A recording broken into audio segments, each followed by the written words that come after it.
Welcome to the Key to All Things Real Estate podcast, your top source for everything you need to know about the Tennessee real estate market. I'm Krystal Gray, your host and Nashville-based super realtor, and I'm excited to have you with us today.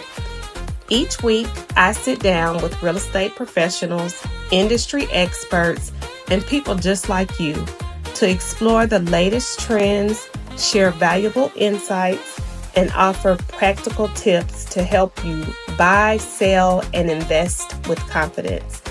Whether you're a first-time home buyer, an experienced investor, or just curious about the local market, this podcast is your one-stop shop for all things real estate in Tennessee.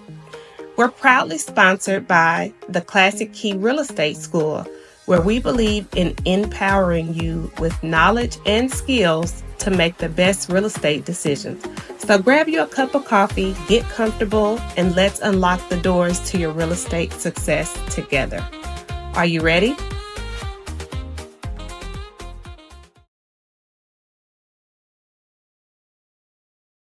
Hey guys, welcome to the Key to All Things Real Estate podcast. I am your host, Miss Krystal Gray. Today, I am joined by Brad Hopkins. This is a realtor out of Murfreesboro, Tennessee, so basically a neighbor to me. And so we're going to get to know Brad today a little bit better. Brad started real estate in 2018, and he was quickly named Rookie of the Year and then Realtor of the Year. So we'll kind of pick his brain about how he was able to successfully get those titles. So, Brad, thank you for coming on. Welcome to the podcast. Nice to have you. Well, thanks for having me. Yes, absolutely. So I know we were just kind of chatting, and you were telling me that you started real estate in 2018, and then the following year, 2019, you became the Realtor Rookie of the Year. hmm Yes. Well, tell us Yeah, how that happened. right place, right time is part of it, but that award has different factors involved in it. Same thing with Realtor of the Year. They're kind of weighted in the activities you do in the community, as well as your activities at your brokerage, your activities at MTAR, the local association, and then there's a sales component too. So I had some really good mentors that kind of got me active. I was always already pretty active in the community and on some different charitable boards and that kind of stuff. So kind of like I Okay. said, I just checked the boxes for the competition, so to speak. So you weren't going for that initially. You were No, just doing what you do, our huh? office just nominate. We pick somebody from our office every year for the most part. If we have people that meet the criteria that we nominate, Okay. and then once you're nominated, then it just kind of goes from there. So Awesome. And so you are with Exit Realty, is that correct? yes, ma'am. Exit Realty, Bob Lamb and Associates here in Murfreesboro. Okay. And so have you been with them, I guess, since you started in I 2018? did. I started Awesome. there in 2018 and been with them, and now actually part owner of the brokerage now. So Oh, I got asked to, wow. yeah, it was pretty exciting. Got asked to join the ownership group at the beginning of this year. So we try to be agent owned. We're a franchise, but we're locally owned, agent owned. So we've got 5 owners now. So one of the 5. Wow. Wow. So how many agents are in that Murfreesboro office? Roughly 100. It ebbs and flows, but we stay right at 100. Like to grow that a little more, but we're um, Yeah, well, so. that is awesome. So, after you received the MTAR, which is Middle Tennessee Association of Realtors, after you received the Rookie of the Year in 2020, did you say you were the Realtor of the Year? Yes, ma'am. Wow. Wow. So, And did kind that of a work the similar same story. way? Okay. Yeah, I really kind of had always, like I said, been active in the community. Just threw myself into the association part too. I chaired our RPAC committee, which is our Realtor Political Action Committee, which that keeps you over there a lot and in front of a lot of people. So when it comes voting time, like I said, it wasn't planned, but when you added it up with the other boxes, I was shocked that I got it that early in my career. It was an honor. Wow. But like I said, just it's kind of a fortunately for me, being so new, it's a blind resume. Like there's no names attached to the when you get nominated, it's like a resume that gets sent in. So I think that kind of played a role in it, but nobody really knew who they were voting on. So You probably would have won anyway. Oh Just yeah, yeah. I like to tell myself that, but yeah, yeah. Just take your wins. It's fine. Take your that's right. wins. Own your wins. Okay. So 18. So you've been in real estate a little while. What was going on that made you decide to jump into real estate back then? Several things, kind of a convergence. I'd always thought I wanted to do it. I'd had some rental property along the way. I bought and sold a couple of houses. And then the company that I worked for, which was an independent company, got bought by a publicly traded company. And it was not near as enjoyable a place to work. And so I really started putting money back to get out of there. I wasn't sure. I was thinking real estate. And then I ended up getting divorced and wanted something with the flexibility to see kids more. And that job kept me on the road and kept me home late at night and that sort of thing. And I didn't want that anymore. So I Yeah. was, it was just a kind of a convergence of all those factors. So Awesome. Awesome. So did you already know someone at Exit? Is that kind of how you got your I start did. there? I did. I'd known a few of them for years there. One of the things I was pretty active in was the local MTSU athletics chapter, their fundraising wing. Mhm. It's called the BRAA. It's the Blue Raider Athletic Association. And Bob Lamb, the owner of the brokerage, or one of the owners, he was active in that, as well as my personal mentor there, a gentleman named Richard Lewis, kind of they brought me in and brought me along and helped me Wow. get where I am. So. Yeah, and you got those awards. I mean, just almost right off the bat. So that is great. Did those Yeah, awards, did they impact your career, do you think, or socially did yeah, maybe it's hard to put something tangible on that. It's great for marketing material and that kind of stuff. I'm sure. I think it's probably helped me, especially through the craziness of 21, 22. I think when you put you got 30 offers in front of you and you're factoring things in, I think your relationship with the other agents and the reputation of the other agents played a factor in what yeah. it took to get deals done. And I think the fact that I was at the association a lot and a recognized name. A lot of the realtors and at least knew who I was, and it wasn't a a blind offer coming at them, and was able to really work the relationship side of the business, which I think A helped get some contracts accepted, but B, they also helped us negotiate and get things closed and get deals done because we had Yeah. good relationships. Awesome. So how did you find your first client? That's something, were you your own first client or No, I wasn't. It's funny because I tell this story around the office because people don't believe it, but my first client was a listing and it was from a floor duty call. So I what? kind of was, yeah. And people are like, oh, I don't get anything from floor duty. I'm like, well, I was used to coming into an office every day and kind of needed that I'm one of those people that some people work great from home. I'm not necessarily one of them. So Gotcha. I was there every day and I felt like early on in my career, that's where I needed to be because I think you just learn stuff through Yeah, osmosis, being in the office and listening to other agents talk about what went right, what absolutely. went wrong. But yeah, blind floor duty call was a What? listing. It was a farmhouse out in almost Wilson County, but it Wow. was great. It was a good way to get started. Ended up with it was my first listing. We had 17 offers on it. It was insane. No, right. And that Wow. was before 20 that was in 2018. So it wasn't Yeah. crazy yet. Yeah. Yeah. Wow. So I'm pretty sure then that being your first transaction, you learned a whole lot though. It was a farmhouse, which is a unique property. Oh yeah, it was over 100 years old. It was built. The foundation was like logs. It Yeah. was, yeah, yeah. I learned a lot. You learned a lot about. I mean, just from the basic stuff of not really taking advantage of technology. That was my first deal, and I thought I wanted to be in control of everything. So I had showings being scheduled through me, and just Oh all my that kind of world. stuff. I know, right? Like just dumb mistakes. But even the guys at the office, they're like, we pay for showing time for a reason, right? And I'm like, I don't know. I just thought I'd be in, you know, just setting my own stuff up. Yeah. So yeah, I But learned a but lot through that first one. Only did that once. So okay. I was gonna say because those showings, it's hard to keep up with. And yeah. back in the day, it was a 800 number that we Mhm. used for showings. Well, that was one of the numbers that I can say we used. And then there were several others because a lot of companies had their own appointment center phone number, a dedicated phone number.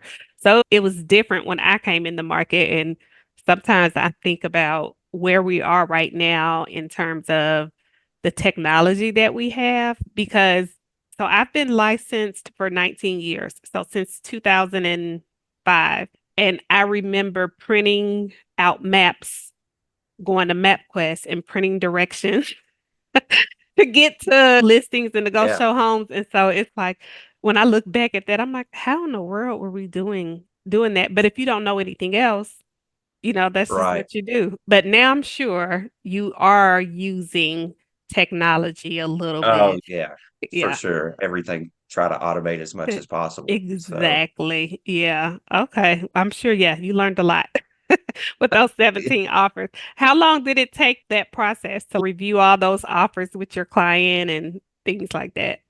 it was probably, of course, we put it on the weekend, put it on the market for a weekend, and then we did a highest and best on Monday.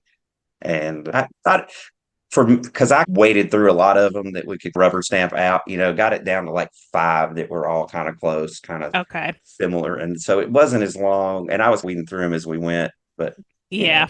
Yeah. so just sitting down with the client probably an hour really, because we had them. My part of it was several hours, just Right. Getting bullet it pointing every, so together. it was easy to present it to them. Like, here's our five, here's the bullet points on top of each one, Yeah. kind of thing. Yeah. So back, and because you came into real estate around this time, but back in the from 2017 to 2019, 2020, everything had multiple offers and everything was 30, $40,000 over list price or more. So sometimes, since you came in the market around that time, how have you seen real estate evolve since then? Well, But it's here changed a lately, lot. it definitely has. It's funny. I've got one listing now that has a sale of home contingency that we didn't see any of those for. It was rare that people would even try. And then I've got another one that I'm trying to sell because we're buying another property with the sale of home contingency, and just the turnaround time. It's pretty. It feel like it hit pretty quick, and you just really have to dig in and research more and more than kind of starts making you question, because you've got some that you feel like you're doing your same process, and you'll put one on the market and it'll go that day for 20,000 over asking, and the other one you put on the market at the same time, same day, ran it through the same research and process, and it takes 3 months, and you're like, what am Exactly. I doing? So it's definitely taken a shift. So Yes. Well, welcome to real estate. yes. Because that is exactly how it is. And one thing that I always find interesting is no matter how many deals that I've closed or transactions that I've done, I learned something from each one of them. Like sometimes Mhm, it's the same day in, day out, and then but with each transaction, there's always something just a little different. And so mhm. sometimes I appreciate that. I'm like, oh, well, it's been a long time since I had to research this and figure out how to proceed or what have you. So it keeps you on your toes for sure. Right. Yeah, you Yeah. always have to be learning, and there's always the rules are always changing. Everything's different day to day, so Yep. you've got to Yep. keep learning. That's exactly right.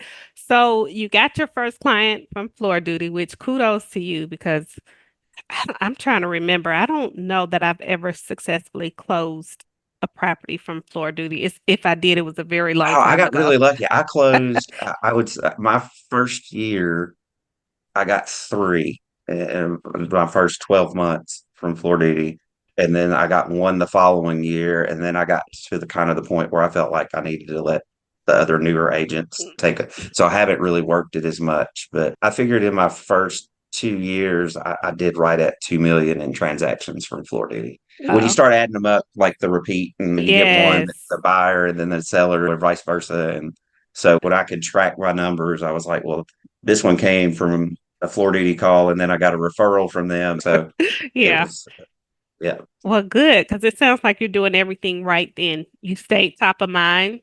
So they used you again, and then they also referred you some people. So kudos to you. So right now, the way that the market is, what are you doing, if anything? What are you doing differently to maybe keep in close touch with your clients, your previous clients? So, I don't know that I've really changed much of it. We've done a pretty good job. So, I'm sure being 19 years in the business, you're pretty familiar with ninja selling. And we're kind of a big ninja selling office. So, we have a lot of systems in place for that. So, we have our office based kind of monthly postcard touch. And then I use one of the national brands for a postcard touch. And then I follow their system with sending our, two market updates a year or, CMAs, however you want to call it, Right. the home evaluations every year. So by the time I do that, between our monthly postcards, a lot of times are customer service events. So it's a movie. This past weekend, we just had laser tag, where it's like we rent out a laser tag place, and Oh, it's an open nice. invite to all our clients. So we do probably 4 or 5 of those open events like that to go along with like Yeah. coupons and that kind of stuff. So I don't know that I've changed much outside of that.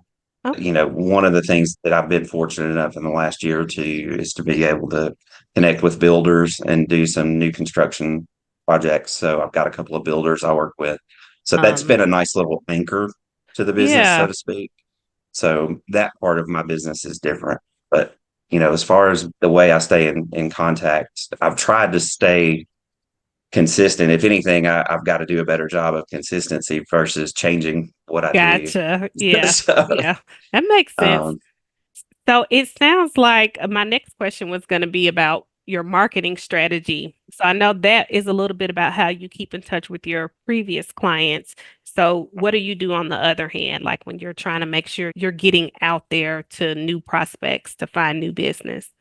so I've always been an all of the above person. When people say, "Oh, do you do lead gen? Do you do sphere? Do you do floor duty?" And I've always had a little bit of all of the above.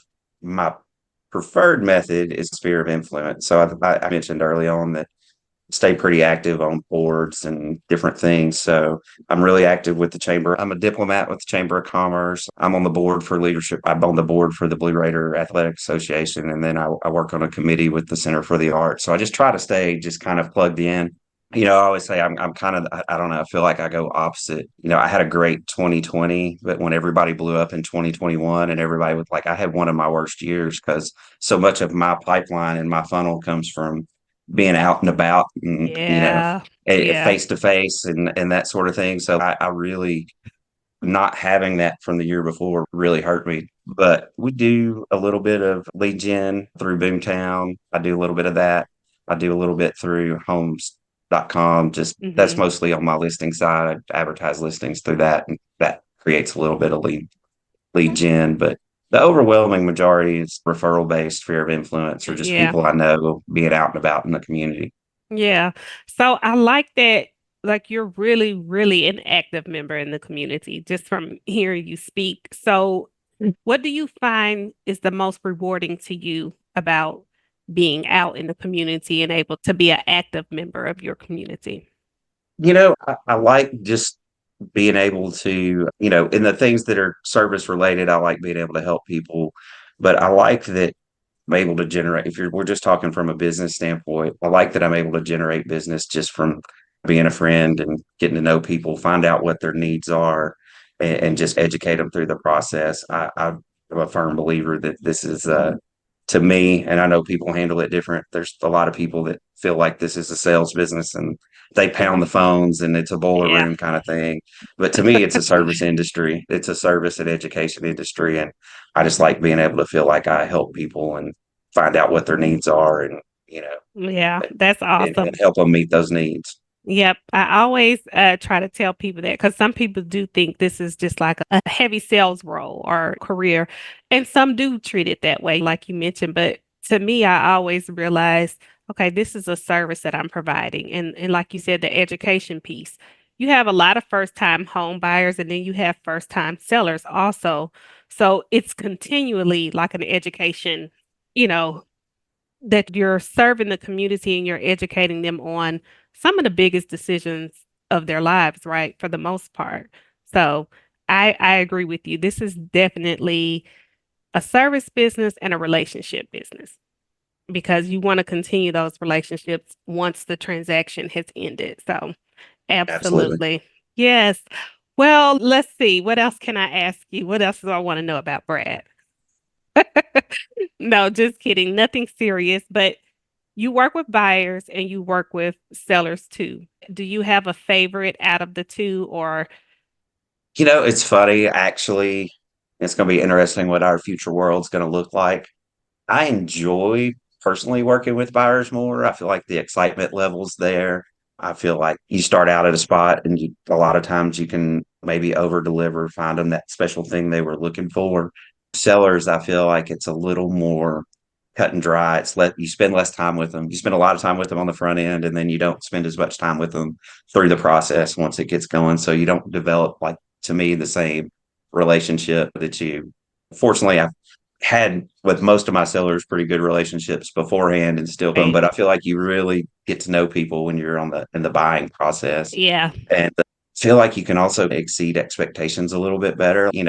Most of the time when we go in and we talk price and things we have to do with the seller, you kind of start at a top point and end up kind of working your way down, like it's so you're never Yeah. just at least now, there was a while where we were always getting over asking and it was Yeah. easy. But throughout that was a small window of time and kind of abnormal. But I feel like with sellers, it's harder to, you're kind of at the top when you start and everything works its way down from there. Yeah. So Yeah. I get what you're saying. I get exactly what you're saying. Yeah, because a lot of people, especially with buyers, after you look at a few homes, like you said, you see them a couple of different times. You're talking to them more, and sometimes just texting throughout the day if a new property comes available or whatever. So I do totally get that. So that's awesome. Well, our last question that I have for you while you're in the hot seat. So, what are your goals personally and professionally within the community? you know, uh, professionally, I'm always going to be to grow my client base. But now that I've become a part owner, it's to also grow the brokerage and help bring agents on board and show them what we have to offer. Personally, I'm getting married next year, so make sure that happens. Yeah, Congratulations. I've got two kids in college, so just getting them through, one in grad school, one starting their sophomore year in 2 weeks. So getting Wow. those two through the process and out and about. But so a lot going on, but just Yeah. got a little charity that me and a buddy started that we're trying to get up and going more. Well, I say a charity; it's an event that serves a charity. We do Okay. a big turkey fry every year for Thanksgiving. We fry. Right now, we're up to about 60 turkeys. We've got about 3 volunteers. We're hoping to get it up to about 100 and get a couple more Awesome. volunteers in. So, What's the initiative called? What's the name of it? so the charity that we do it for is a little local kind of underserved charity here called Kamari House. Okay. And so they help children that are just kind of in rough family environments. They provide safe space for things like supervised visitation. If there's a restraining order or a hostile exchange and the parents can't be around each other, it's a place where, like, one parent can Okay. come and leave the kid and then the other parent can Gotcha. come and get them. So it's just really underserved because a lot of people don't see the need for it. But they Mm. do a lot of court ordered parenting classes, that kind of stuff. But our turkey fry is just called Chasing Brad's Turkey Fry because we're not very creative.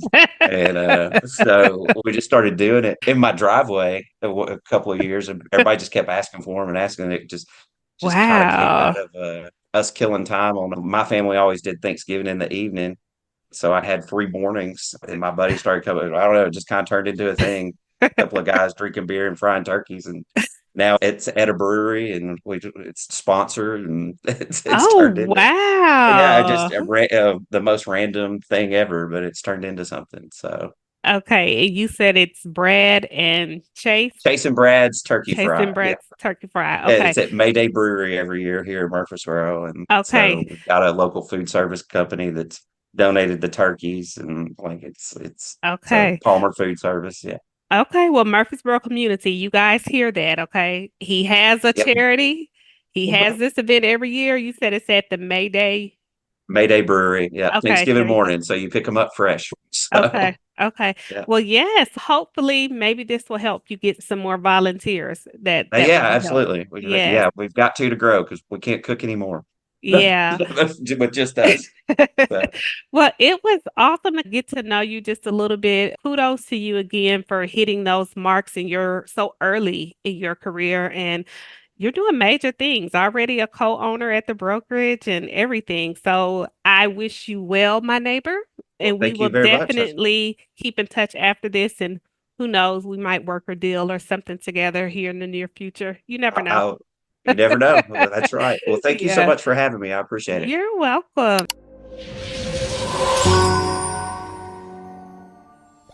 That's a wrap for this episode of the Key to All Things Real Estate podcast. Thank you so much for joining me, your host, Krystal Gray. I hope you found our discussion insightful, valuable for your real estate journey. And a big thank you to our sponsor, the Classic Key Real Estate School, for making this podcast possible. If you'd like to dive deeper into real estate topics or get your real estate license, or if you need continuing education credits, check them out for expert guidance and resources. Don't forget to subscribe to our podcast. This way you'll never miss an episode. If you enjoyed today's conversation, leave us a review and share it with your friends. Your feedback helps us keep bringing you the best content.